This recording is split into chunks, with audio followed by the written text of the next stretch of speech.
us via Zoom. So that's how today's program is going to flow.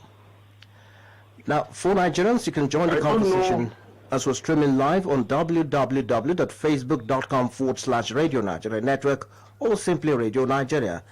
The lines to call to be part of the conversation is 0807 622 6771. Once again, 0807 622 6771 and 0705 149 3324. Once again, 0807 622 6771 and 0705 149 3324. For SMS and WhatsApp, you can send to 0705 864 2473. Once again, for WhatsApp and text messages, send to 0705 864 2473. Please remember to turn down the volume of your radio set to avoid a holdback.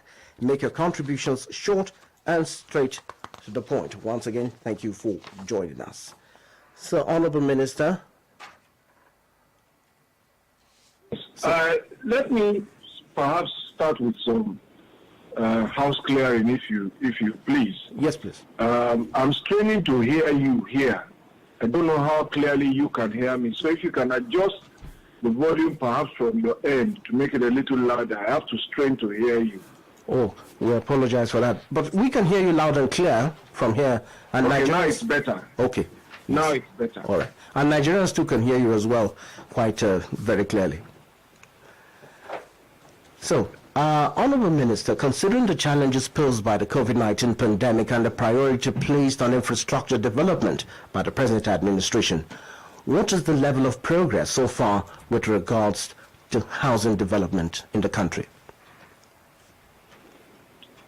Well, I think perhaps the place to start is to all ask ourselves, why do nations rich and poor continue to invest in one form of infrastructure or the other?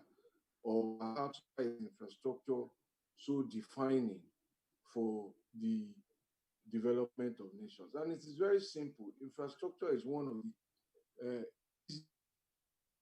legitimately built money around the commonwealth of any nation. So once one commits, whether it is rail, roads, airport, construction impact the ground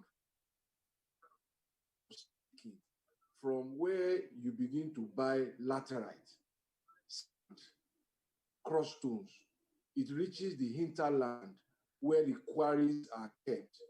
Every truck of laterite costs between 6 to 10,000 naira for the landowner. So every time a truck enters his land, he pays 6 to 10,000 naira.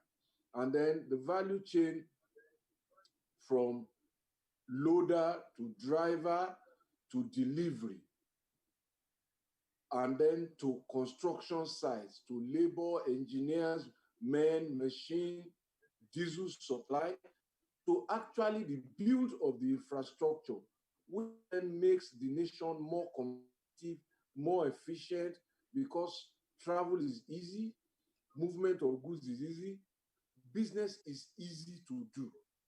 So with that context, I'd like to go to where we were in the world of doing business. We were ranked 170. Nigeria has now moved 39 places up. We are now ranked 131. And therefore, to answer your question, where are we? We are making progress. We are heading in the right direction. And the economy is responding to the diagnoses and the remedies prescribed by the Buhari administration. Okay, now many Nigerians desire to benefit from how to the civil service, which is like the ministry doing and the role of the Bank of Nigeria. Okay, the Federal Mortgage Bank are supervised by the Ministry of Works and Housing. And as a parastatal, it has its laws that govern it. It is also the control of the CBN because it's actually a bank. So what we do is broad policy framework for ensuring that the monies that the Federal Mortgage Bank gets through the monthly contributions to the National Housing Fund are judiciously utilized to finance development of housing and the issue of mortgage. Off the top of my head, from the last report that I presented to Council about the performance of federal government, Federal Mortgage Bank, I think they had issued about 5,225 mortgages in the last 4.5 years.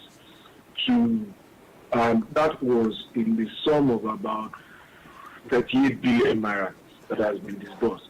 Don't forget, the funds of the bank comes largely from monthly contributions. So, and this is in the region of about 2 to 3 billion a month. And they have to then lend through tertiary mortgage houses who all lend to off-takers. They also grant to contributors what they call the home refurbishment loan. And I think that helps beneficiaries to do many things, including paying their rent. And at the last count, I think 22,000 or so people have benefited in the last 5 years, receiving about 34 billion naira.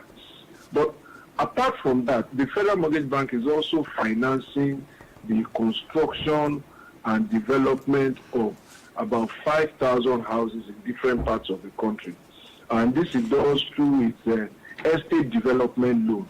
In this case, what happens is that the contributories to the fund sometimes identify a developer who has a design or a structure they want to buy. So what they then do is jointly approach the bank, and then the bank finances the developer to build for them, and then issues a mortgage loan to the contributors to buy from the developer, who then recovers his money and moves on. So some of these things are going on. Okay, so let's talk about alternative and cheaper building materials for housing. Is the country looking into the possibility of adopting some of these methods for the challenges of housing for cheaper costs? You see, sir, before we go to alternative, cheaper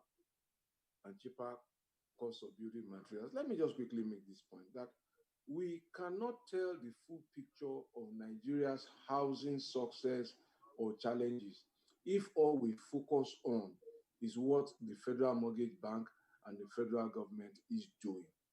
Because the Federal Mortgage